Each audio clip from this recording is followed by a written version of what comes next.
दोस्तों, संत रामपाल जी महाराज को श्री जगन्नाथ महाप्रभु कहा जा रहा है। उसके पीछे की रियलिटी क्या है? क्या सच में संत रामपाल जी महाराज ही जगन्नाथ महाप्रभु हैं? और यहाँ पर आप यहाँ पढ़ सकते हैं कि कलयुग के 5505 वर्ष बीत जाने पर स्वयं जगन्नाथ महाप्रभु का प्राकट्य होगा, ये बात कही जा रही है। और साथ में भविष्यमालिका पुराण के अनुसार 16 महाकलाओं से युक्त है श्री जगन्नाथ कबीर परमेश्वर के अवतार की बात कही जा रही है। सच में ऐसी कोई भविष्यवाणी भी लिखी है? और क्या लिखा है भविष्यमालिका पुराण में, पूरी डिटेल में बात करते हैं। यह भविष्यमालिका पुराण 2032 से सतयुग की शुरुआत भाग 1, जो कि पंडित काशीनाथ मिश्र द्वारा लिखित है और पंच सखाओं के द्वारा भविष्यमालिका पुराण लिखी गई थी। और ताड़ के पत्तों में संग्रह है, मतलब एक पुस्तक नहीं है, ये अलग अलग संग्रह है। कहीं किसी ने भविष्य के विषय में कुछ बताया, कहीं किसी ने भविष्य के विषय में बताया, तो इस करके वो भविष्यमालिका पुराण बना है। और उसका भाग 1 का जो संकलन किया है वो श्री पंडित काशीनाथ मिश्र ने किया है। 6 भविष्यवाणियों से आपको सिद्ध करेंगे कि संत रामपाल जी महाराज ही वह जगन्नाथ प्रभु हैं जो इस धरती में सबको सुखी करने के लिए आए हैं। भविष्यमालिका महापुराण में जिन प्रभु का जिक्र है, ये पहली भविष्यवाणी है, जिसमें पहले क्या लिखा है कि भविष्यमालिका पुराण के अनुसार 16 महाकलाओं से युक्त श्री जगन्नाथ कबीर परमेश्वर के अवतार संत रामपाल जी महाराज महाप्रभु के विषय में भविष्यवाणी है। क्या भविष्यवाणी है कि कलयुग के 5505 वर्ष बीत जाने पर स्वयं जगन्नाथ महाप्रभु का प्राकट्य होगा। अब भविष्यमालिका पुराण के पेज नंबर 30 में लिखा आता है कि 5000 वर्ष, और 5000 वर्ष की गणना किस प्रकार से की है कि अत्युच्छदानंद जी ने जो लिखा है कि जो ढा लिखा है उसको उड़ीसा में 0 कहते हैं, मतलब शून्य से कहते हैं, और जो बाईं तरफ पंच लिखा है तो उस हिसाब से उन्होंने 5000 वर्ष कलयुग के बीत जाने का जिक्र किया है इस पुस्तक में। लेकिन एक्चुअल में क्या सच में कलयुग 5000 वर्ष बीता है? लेकिन संत रामपाल जी महाराज ने हमारे हिंदू धर्म के ग्रंथों के अनुसार डिकोड करके बताया कि इस समय कलयुग 5505 वर्ष तो 1997 में बीत गया था, और अभी आप जोड़ लो 1997 से साल 2026, तो इतना कलयुग बीत चुका है। तो 1997 में कबीर परमात्मा स्वयं संत रामपाल जी महाराज को मिले थे।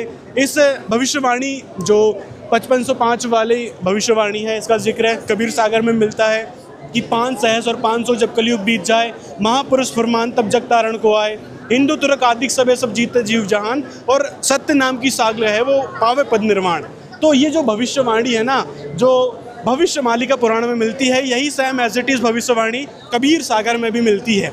तो यहाँ से क्या सिद्ध होता है कि जो भविष्यमालिका महापुराण के अनुसार कबीर परमात्मा संत रामपाल जी महाराज को 5505 कलयुग जब बीत गया था तब मिले थे, और मिलने के उपरांत उन्होंने क्या लीला करी थी जानकर आपको हैरानी होगी। संत रामपाल जी महाराज को कबीर परमात्मा ने तो सह शरीर सतलोक भेज दिया, और स्वयं कबीर परमात्मा संत रामपाल जी महाराज जी के रूप में आकर यहाँ लीला करने लगे। तो एक्चुअल में महाप्रभु श्री महाप्रभु जगन्नाथ अब संत रामपाल जी महाराज हैं। ये पहली भविष्यवाणी से सिद्ध होता है इस भविष्यमालिका पुराण की। चलिए अब दूसरी भविष्यवाणी आपको दिखाते हैं। 6 टोटल भविष्यवाणी है। अब आपको दूसरी भविष्यवाणी दिखाते हैं इस भविष्यमालिका महापुराण की, जो कि संत रामपाल जी महाराज पर बिल्कुल सटीक फिट बैठ रही है। और उसके गूढ़ रहस्य क्या हैं, इस भविष्यमालिका महापुराण के गूढ़ रहस्य क्या हैं, वो आपको समझाते हैं। जैसे आप देख सकते हैं यहाँ पर देवी देवता भी मानव रूप में जन्म ले चुके हैं, ये भविष्यमालिका कह रही है, दूसरी भविष्यवाणी है। और वो किस प्रकार, जैसे संत अच्युतानंद दास जी ने भविष्यमालिका में स्पष्ट किया है कि श्री कृष्ण जी केवल एक महाकला यानी अंश मात्र थे। एक महाकला के भगवान थे, कौन? कृष्ण जी। जबकि श्री जगन्नाथ महाप्रभु जो इस संसार संपूर्ण सृष्टि के रचयिता हैं, वे 16 महाकलाओं से युक्त हैं। और भविष्यमालिका के अनुसार इस समय सभी 33 करोड़ देवी देवता, चाहे इंद्र, ध्रुव आदि और उच्च कोटि के जो पुण्य आत्माएं मनुष्य रूप में जो जन्म लेकर साधारण मनुष्य जीवन जी रही हैं, इनमें से 90% भारत में और 10% अन्य देशों में हैं। अब वर्तमान में इन सभी का मोक्ष जगन्नाथ महाप्रभु यानी कबीर अवतार से होगा। यहाँ पर वर्तमान में जगन्नाथ महाप्रभु यानी कबीर अवतार से होगा। तो कबीर अवतार कौन है? पहली भविष्यवाणी के अनुसार आपने देखा संत रामपाल जी महाराज हैं। उन कबीर अवतार से ही इन सब का कौन कौन, यहाँ पर जितने भी ये 33 करोड़ देवता हैं, इंद्र और ध्रुव इत्यादि हैं, और जो उच्च कोटि की पुण्य आत्मा हैं, सभी लोग जो है अभी साधारण मानव जन्म लेकर आ रहे हैं, और उनसे सबका मोक्ष होगा। कौन करेगा, वो हैं संत रामपाल जी महाराज। आगे क्या लिखा है वो आपको दिखाते हैं कि इनका सबसे बड़ा प्रमाण स्वयं पंच सखाओं यानी संत अच्युतानंद दास जी, बलराम दास जी, जगन्नाथ दास, यशोवंत दास और अनंत दास ने दिया है। अब हैरानी की बात तो है, इन्होंने पिछले जन्मों के विषय में बताया कि सतयुग त्रेता द्वापर में क्या थे, वो आपको दिखाएंगे अभी। अब इन पंच सखाओं के पूर्व जन्मों का विवरण है, ये कुछ इस प्रकार से है। जैसे ये हैं संत अच्युतानंद दास जी जो कि कलयुग में आए हुए थे। अब इनके पूर्व जन्मों के बारे में सुनिए। जैसे सतयुग में आए थे ये कृपा जला ऋषि के नाम से, कृपा जला ऋषि के नाम से ये अच्युतानंद दास जी आए थे सतयुग में। त्रेता में आए थे नल के नाम से, आपने नल नील की कथा सुनी होगी, तो ये नल के नाम से आए थे त्रेता युग में। त्रेता युग कौन सा? वही जो पुल बनवाया था ना नल नील ने, वही। द्वापर युग में सुदामा के नाम से आए थे, श्री कृष्ण जी के प्रिय मित्र थे। और आगे आप देखिए ये जो पंच सखाओं में से दूसरे हैं ये संत जगन्नाथ दास जी जो कि कलयुग में इनका नाम था। इनके पूर्व जन्मों के बारे में बता देते हैं आपको। सतयुग में ये आए थे मार्कंडे ऋषि। मार्कंडे ऋषि के बारे में आपने सुना होगा, उनका पुराण भी है वैसे तो। मार्कंडे ऋषि के नाम से पुराण भी है। उन्होंने किस प्रकार से पितृ साधना के लिए मना किया था और पितरों ने उनको किस प्रकार से डराया था, उसके बाद उन्होंने बहुत सारी चर्चाएं करी थी, वो मार्कंडे पुराण में लिखा मिलता है। तो मार्कंडे ऋषि थे ये सतयुग में। त्रेता में हनुमान जी के रूप में जगन्नाथ दास जी आए थे। द्वापर युग में शुबल नाम से आए थे। अब तीसरे जो पंच सखाओं में से तीसरे हैं संत बलराम दास जी, इनका कलयुग में नाम था। इनके पूर्व जन्म में सतयुग में ये तो नारद थे, सतयुग में नारद बनकर ये बलराम दास जी आए थे। त्रेता में नील नाम से, नल तो अच्युतानंद जी थे और नील नाम से ये बलराम दास जी आए थे। ये पंच सखाओं में से तीसरे हैं। और द्वापर में दाम नाम से आए थे। अब चौथे हैं ये संत यशोवंत, जिसे जसोवंता भी कहते हैं, जसोवंता दास जी, उनके कलयुग का नाम है ये। सतयुग में ये गगर्व नाम से आए थे। त्रेता युग में ये जामवान नाम से आए थे। आपने देखा होगा नाटक में, रामायण में देखा होगा, जो रीच टाइप से थे उनका नाम जामवान था। तो यही यशोवंत दास जी त्रेता युग में जामवान नाम से आए थे। इन्होंने खुद ही अपने पिछले जन्मों के वृत्तांत में इसी भविष्यमालिका पुराण में बता रखा है। आगे द्वापर युग में ये सुबाहु नाम से आए थे। अब देखिए तीसरा ये हैं संत शिशु अनंत दास जी जो कि पंच सखाओं में से पांचवें हैं। ये सतयुग में स्वयंभू नाम से आए थे। त्रेता युग में सुषेण नाम से और द्वापर युग में श्रीवत्स नाम से आए थे। तो ये पंच सखा हैं। इन्होंने अपने इस जन्म के बारे में तो बता दिया, साथ में पिछले जन्म जो सतयुग त्रेता द्वापर में किस रूप में आए थे वो सब विवरण इन्होंने दिया है। तो आप समझ सकते हैं कि इन्होंने इस भविष्यमालिका महापुराण, मतलब इनकी जो ढेर सारे संग्रह हैं जो ताड़ के पत्तों में लिख रखे हैं, उसका संग्रह कुछ एक भाग बनाया गया है। तो इनकी भविष्यवाणी कितनी ऑथेंटिक होगी जो उस महाप्रभु, श्री महाप्रभु जगन्नाथ जी के बारे में बताई है, उनके अवतार के बारे में बताई है। अब यहाँ पर नोट है कि भविष्यमालिका के अनुसार ये पंच सखा वर्तमान में मानव रूप में जन्म ले चुके हैं। मतलब ये जो पंच सखा हैं वर्तमान में फिर मानव रूप में जन्म ले चुके हैं। ये बहुत हैरानी की बात है कि ये पंच सखाओं का भी मोक्ष नहीं हुआ, वो फिर मानव रूप में यहाँ पे आए हैं। अब श्री महाप्रभु जगन्नाथ जी उनका उद्धार करेंगे, जैसे उन सभी 33 करोड़ देवता और पुण्य आत्माओं का उद्धार कर रहे हैं, तो उसी प्रकार इनका भी उद्धार सिर्फ श्री महाप्रभु जगन्नाथ संत रामपाल जी महाराज जो कबीर परमात्मा के अवतार हैं उनसे होगा। ये तो रही दूसरी भविष्यवाणी इस भविष्यमालिका पुराण की। चलिए अब तीसरी भविष्यवाणी में चलते हैं। ये वैसे तो इस भविष्यमालिका महापुराण के पेज नंबर 17 में लिखी है।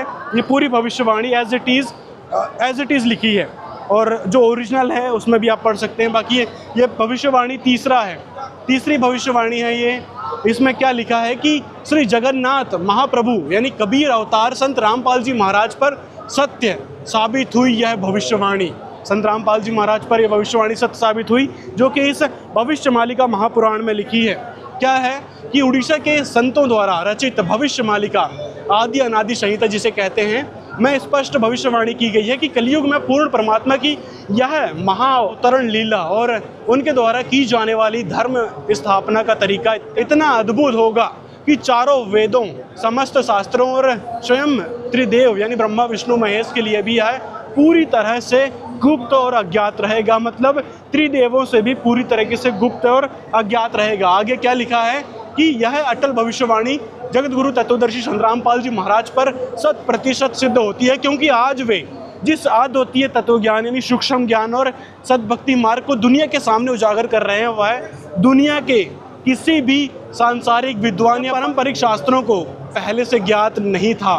स्वयं कबीर साहिब जी ने अपनी वाणी में कहा था कि वेद मेरा भेद है, मैं ना वेदन के माही, जिसका अर्थ है कि पूर्ण परमात्मा को पाने की संपूर्ण और वास्तविक विधि वेदों में भी पूरी तरह से नहीं है, बल्कि वह केवल उनके सच्चे सद्गुरु के पास ही गुप्त रहती है। संत रामपाल जी महाराज इसी गुप्त ज्ञान के माध्यम से आदि सनातन धर्म की स्थापना कर रहे हैं, जो स्पष्ट प्रमाणित करता है कि वे ही वह महापुरुष हैं जिनकी लीलाओं का रहस्य वेदों के भी पहुंच से परे है। मतलब संत रामपाल जी महाराज एक ऐसा अनोखा ज्ञान दे रहे हैं, ये भविष्यवाणी का महापुराण में लिखा है कि एक ऐसा अनोखा ज्ञान मिलेगा उस महापुरुष के द्वारा, उस कबीर अवतार, उस जगन्नाथ महाप्रभु के अवतार के द्वारा, जो वेदों से परे रहेगा, मतलब वेदों से भिन्न रहेगा, वेदों से ऊपर का रहेगा। और वही ज्ञान, वही तत्व ज्ञान, वही सूक्ष्म वेद वाला ज्ञान संत रामपाल जी महाराज आज के समय दे रहे हैं। तो सभी का मोक्ष आज के समय में होना है, ये भविष्यवाणी का पुराण से स्पष्ट होता है। ये भविष्यवाणी 3 है जो कि संत रामपाल जी महाराज पर फिट बैठती है, क्योंकि आज के समय आप देख सकते हैं जो भी जितने भी संत हैं, गुरु हैं, वो सिर्फ क्या ज्ञान देते हैं, मन माना सुना सुनाया, जो आपने पहले से सुन रखा है, रामचंद्र जी कृष्ण जी की कथाएं, और ज़्यादा से ज़्यादा सुना दी तो दुर्गा जी की कथाएं, और कुछ ज्ञान नहीं है उनके पास, सिर्फ इन्हीं पर आप लोगों को आरूढ़ कर बैठे हैं। लेकिन संत रामपाल जी महाराज ऐसा ज्ञान देते हैं, 4 वेद, 6 शास्त्र, 18 पुराण, श्रीमद् भागवत गीता, सभी से मिलान करके और इनसे भी ऊपर के परमात्मा की जानकारी बताते हैं, जो एक्चुअल में गीता में भी मिलती है। गीता अध्याय 17 के श्लोक 23 में जो ओम तत्सत मंत्र है और सच्चिदानंद घन ब्रह्म का बताया गया है, तो वो उन्हीं कबीर परमात्मा का है, उन्हीं महाप्रभु जगन्नाथ जी का है, जिनके शरण में जाने के लिए कहा है। उस मंत्र को जाप करके गीता अध्याय 18 के श्लोक 62 में स्पष्ट किया है कि यदि आपको मोक्ष चाहिए, परम शांति चाहिए, तो वह परम शांति केवल और केवल उस शाश्वत सनातन स्थान में प्राप्त होगी, जो कि सतलोक है। और ये स्पष्ट रूप से कबीर प्रभु ने बता रखा है, हमारे सूक्ष्म वेद यानी कबीर सागर में स्पष्ट लिखा है, और वेद भी इस चीज़ की गवाही देते हैं। और यहाँ का जो प्रभु है, काल ब्रह्म है, उसका गीता अध्याय 8 के श्लोक 13 में ओम मंत्र बताया गया है, वेदों में भी बताया गया है उसका ओम मंत्र। और यहाँ तक कि जो ब्रह्म है, गीता ज्ञानदाता ब्रह्म है, अधिकतर लोग ब्रह्म की भक्ति करते हैं कि ब्रह्म से ऊपर कुछ नहीं है, अहम आत्मा ब्रह्म बता दिया जाता है। तो ब्रह्म लोक में गए हुए साधक भी पुनरावृत्ति में आते हैं।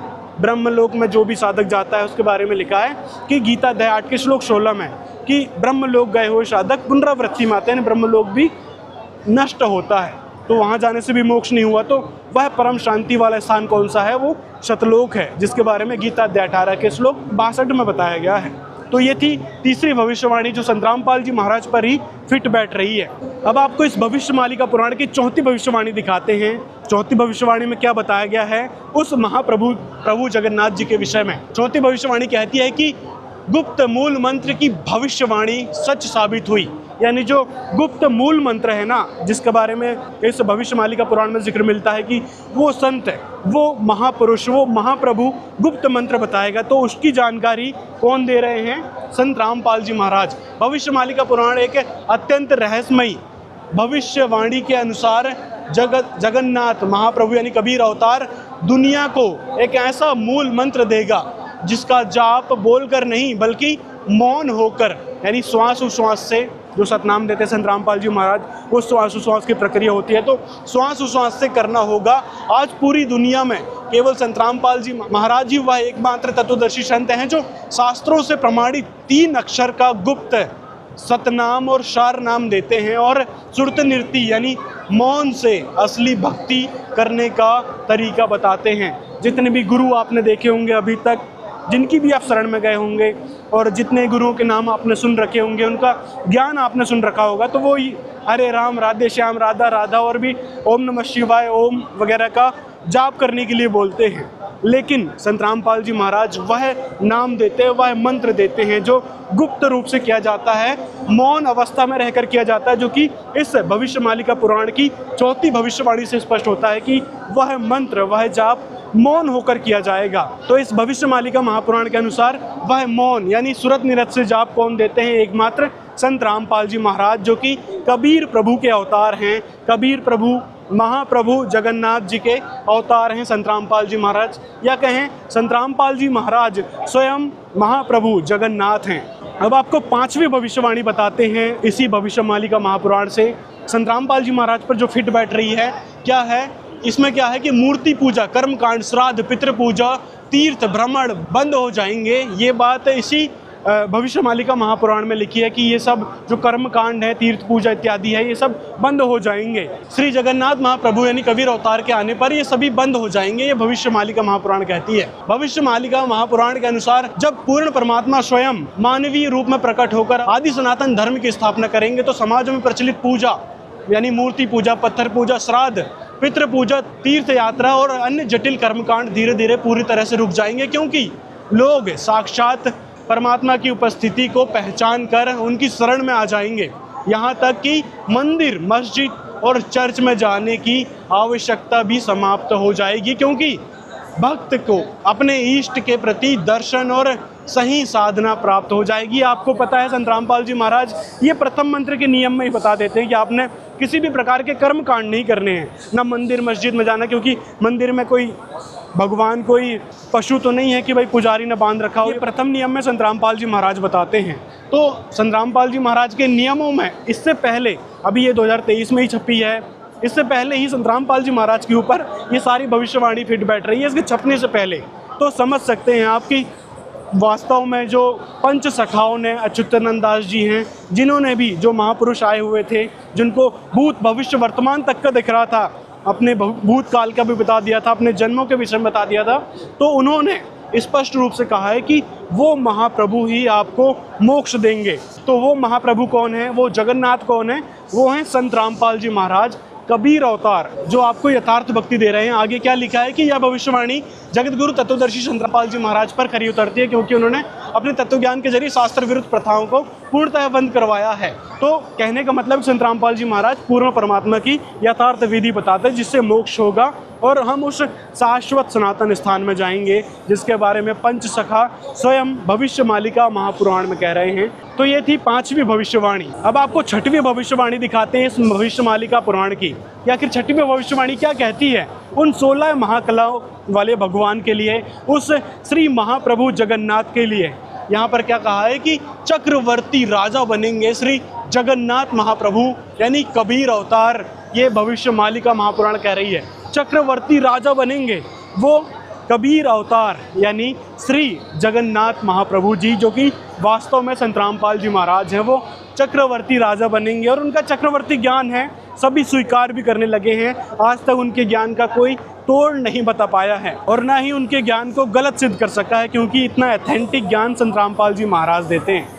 अब आपको बताते हैं कि भविष्यमालिका पुराण के अनुसार कलयुग में प्रकट होने वाला अवतार शुरुआत में किसी राजनीतिक शक्ति या ताम झाम के साथ नहीं, बल्कि एक साधारण नर रूप में प्रकट होगा, बिना किसी राजनीतिक सत्ता की इच्छा के। वह केवल अपने तत्व ज्ञान के बल पर ही आदि सनातन धर्म की पुनर्स्थापना करेगा। यानी संतरामपाल जी महाराज शुरुआत से ही केवल और केवल सत्य भक्ति को महत्व देते हैं, तत्व ज्ञान को महत्व दे रहे हैं, जो कबीर परमात्मा ने ऑब्वियसली बताया है। स्वामी रामदेवानंद जी महाराज के जरिए स्वामी रामदेवानंद जी महाराज के जरिए संतरामपाल जी महाराज को ज्ञान प्राप्त हुआ। फिर वो ज्ञान आगे उन्होंने बढ़ाया, ना तो किसी राजनीतिक पार्टी का सहयोग लिया और ना ही किसी भी प्रकार से राजनीति में आए। तो बिना राजनीति के संतरामपाल जी महाराज की ख्याति लगातार दिनों दिन बढ़ रही है। यह भविष्यमालिका महापुराण कह रही है कि आध्यात्मिक क्रांति और भव्य राजाभिषेक होगा। भविष्यवाणी के अनुसार जब उस महापुरुष के ज्ञान से समाज की समस्त बुराइयां जड़ से समाप्त हो जाएगी, तब वह समय आएगा जिसका इंतजार सदियों से है। उनका भव्य राजाभिषेक संपूर्ण पृथ्वी के श्री जगन्नाथ महाप्रभु चक्रवर्ती राजा बनेंगे तथा उस समय पूरी पृथ्वी के राजा और शासक अपनी सत्ता को त्याग कर उनके चरणों में नतमस्तक होंगे और स्वेच्छा से अपना राजपाट उन्हें समर्पित कर देंगे। जितने भी ये राजनेता घूम रहे हैं, जितना भ्रष्टाचार ये कर रहे हैं, जब वो है चक्रवर्ती राजा, वो है जगन्नाथ महाप्रभु की सत्ता आएगी, जब वो चक्रवर्ती बनेंगे, तब वो सब अपनी जो सत्ता है, अपनी जो पदवी है, उसको छोड़कर उस महाप्रभु चक्रवर्ती राजा जो हैं उनके शरण में आएंगे, नतमस्तक होंगे, स्वेच्छा से अपना राजपाट है उन्हें समर्पित कर देंगे। ये भविष्यवाणी 6 कह रही है इस भविष्य मालिका पुराण की। तो दोस्तों आपने देखा 6 भविष्यवाणी इस भविष्यमालिका महापुराण में की गई है उस श्री महाप्रभु जगन्नाथ जी के बारे में, जो कि अभी संत रामपाल जी महाराज हैं। ये स्पष्ट हो चुका है इस भविष्यमालिका महापुराण से, जो कि पंडित श्री काशीनाथ मिश्र जी द्वारा लिखित है। और ये भविष्यमालिका पुराण अलग अलग संग्रह है, ताड़ के पत्तों में लिखे गए हैं, पंच सखाओं के द्वारा, श्री अच्युतानंद दास जी के द्वारा, जो कि अपने भूत भविष्य वर्तमान भी बता गए। और वो सभी पंच सखा और अच्युतानंद दास जी भी इस समय मानव रूप में आए हुए हैं। ये स्पष्ट रूप से भविष्यवाणी कह रही है, क्योंकि उन्होंने लिख के चले गए थे कि वह श्री महाप्रभु जगन्नाथ से ही सबका उद्धार होगा, चाहे 33 करोड़ देवता हों, चाहे जितने भी पुण्यकर्मी आत्मा हों, सभी उस महाप्रभु जगन्नाथ महाप्रभु कबीर अवतार से ही मोक्ष प्राप्त कर पाएंगे। तो दोस्तों अंत में आपसे निवेदन करना चाहेंगे, इस भविष्यमालिका महापुराण के अनुसार वह महाप्रभु संत रामपाल जी महाराज हैं, जिनके बारे में 6 की 6 भविष्यवाणी बिल्कुल सटीक रूप से फिट बैठ रही हैं। तो आपने देर ना करते हुए उस जगन्नाथ महाप्रभु की शरण में आकर अपनी भक्ति शुरू करना चाहिए, उनसे लाभ प्राप्त करना चाहिए, क्योंकि क्या पता कब आपका मानव जीवन निकल जाए। यहाँ एक श्वास का भरोसा नहीं है कि अगले सेकंड आपके साथ क्या हो जाए। इसलिए आपने तुरंत सद्भक्ति अपनाकर उस जगन्नाथ महाप्रभु की शरण में आना चाहिए। मिलते हैं अगली वीडियो में। अपनी कोई शंका हो तो कमेंट में हमें ज़रूर बताएं। और संत रामपाल जी महाराज द्वारा बनाई गई वीडियो कलयुग में सतयुग की शुरुआत भाग 6 ज़रूर देखें, उसमें और भी बहुत सारे भेद खोले गए हैं इस भविष्यमालिका महापुराण को लेकर, इन भविष्यवाणियों को लेकर ढेर सारे रहस्य खोले गए हैं इस वीडियो में, जो कि कलयुग में सतयुग की शुरुआत भाग 6 है। आप इस वीडियो को देखने के बाद संत रामपाल जी महाराज कहते हैं कि अपने पिछले जन्मों को भी याद करने लग जाएंगे, कहीं ना कहीं आपको उसका एहसास भी होगा। हमारे इस वीडियो को और कलयुग में सतयुग की शुरुआत वाले वीडियो को भी शेयर ज़रूर करें, कमेंट में हमें अपनी राय ज़रूर बताएं। मिलते हैं अगले वीडियो में।